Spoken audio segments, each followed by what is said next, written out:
Salut à tous, aujourd'hui on entame notre mini-série sur les formats d'EGN. Précédemment, on vous a déjà parlé des différents styles, ludique, simulation, narratif ou romanesque, mais pour savoir si un événement d'EGN va vous convenir, il faut aussi penser format. Et on va définir le format en fonction de la durée du jeu et du nombre de participants. Aujourd'hui on commence par le format très court, c'est celui du huis clos. C'est parti!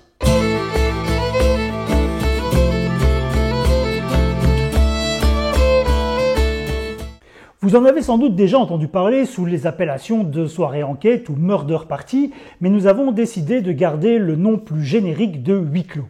Un huis clos se déroule en général sur une durée de 4 à 6 heures, avec en moyenne de 4 à 20 participants et bien sûr un meneur de jeu. Mais avant d'entrer dans le vif du sujet, un peu d'histoire. On considère en général que les soirées enquête ou murder parties sont apparues dans les années 1930 dans certains hôtels un peu huppés anglais, qui proposaient ce genre d'animation à leurs invités pour pimenter un peu leur séjour. Inspirés par des auteurs d'époque comme Sir Conan Doyle ou plus tard Agatha Christie, ces hôtels mettaient en scène donc un meurtre. Les participants étaient prévenus à l'avance de leur rôle, il revenait donc aux participants d'arriver à démasquer le criminel. Par la suite, cette formule de base a évolué et c'est pour ça qu'on parle aujourd'hui de huis clos, car comme dans le théâtre du même nom, la seule composante commune à tous les événements est un nombre de participants limité, enfermés dans une unité de lieu et d'espace bien définie, dans laquelle va se dérouler l'action. Comme pour les autres formes de GN, la forme la plus ancienne du huis clos est ludique. Dans cette approche, les personnages sont dans l'aventure pour résoudre un mystère ou démasquer un criminel. De plus, chaque personnage va généralement avoir une petite mécanique de jeu qui va lui donner une capacité particulière qui lui permet d'influer sur le déroulement de la partie. Par exemple, il va pouvoir obtenir des informations supplémentaires, obliger un autre personnage à dire la vérité ou ouvrir une serrure. Dans ce type de format, le meneur de jeu sert de pivot pour faire fonctionner ces petites mécaniques. Il va être celui qui introduit des informations, fournit des indices et suit l'évolution de l'intrigue pour l'amener à son dénouement. C'est un format de jeu qui est assez facile à appréhender, qui ressemble un peu à d'autres jeux de société et qui donc est sans doute à conseiller pour les débutants. Pour des expériences plus modernes, il y a le style narratif. Dans ce type de jeu, les joueurs sont là pour se mettre dans la peau des personnages et vivre une histoire qui est en général plus ou moins écrite à l'avance. Et le meneur de jeu va avoir ici un rôle de metteur en scène qui va introduire les différentes scènes en fonction de ce qui a été joué précédemment.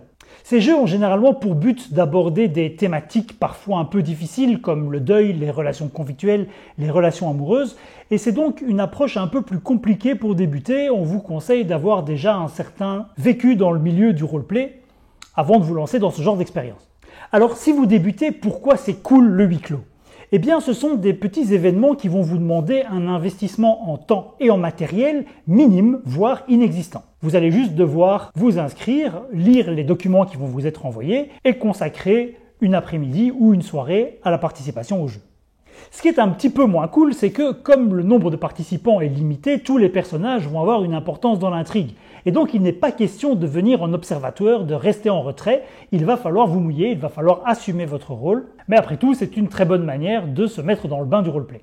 Pour les joueurs plus assidus et plus expérimentés, c'est une bonne manière de prendre sa petite dose de roleplay entre des événements de plus grande envergure. Avec la diversité de contenu qui est proposé actuellement, ça vous permet d'expérimenter différents styles et d'aller, ne fût-ce que le temps d'une soirée, découvrir des types de GN que vous ne connaissez pas encore. Enfin, pour les organisations de GN, c'est une bonne manière d'organiser des petits événements faciles, de manière régulière, avec un minimum de moyens. Et voilà encore un intérêt de ce format huis clos, c'est que c'est extrêmement facile à organiser. Vous pouvez même faire ça chez vous, il suffit d'avoir un lieu, des chips et quelques amis.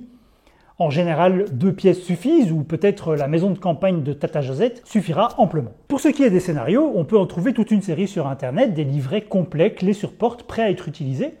Et on vous a d'ailleurs sélectionné quelques sites, 2 en particulier. Le premier, spsr.murderparty.be, regroupe 6 soirées enquêtes qui ont été publiées par l'éditeur SPSR dans les années 90 et qui sont aujourd'hui libres de droit. Ce sont des jeux d'approche ludique, très fun et un peu old school, avec des mécaniques de jeu, des petits pouvoirs et une intrigue complète, prête à être jouée. Elles sont très faciles à mettre en place et on vous conseille d'aller y jeter un coup d'œil. En plus, ça vous fera revivre un peu les années 90, c'est assez sympa. Le deuxième, murderparty.org, est un portail de la FEDEGN française et contient toutes sortes de livrets de huis clos, dans une grande diversité d'approches, mais qui va vous demander d'avoir déjà un peu plus l'habitude de savoir ce que vous cherchez pour arriver à vous y retrouver dans la quantité de documents qui se trouvent fournis sur ce portail. Mais attention bien sûr, n'allez pas lire les scénarios si vous ne comptez pas les faire jouer vous en tant que meneur de jeu, ce serait dommage de vous priver de la possibilité d'un jour les vivre en tant que joueur.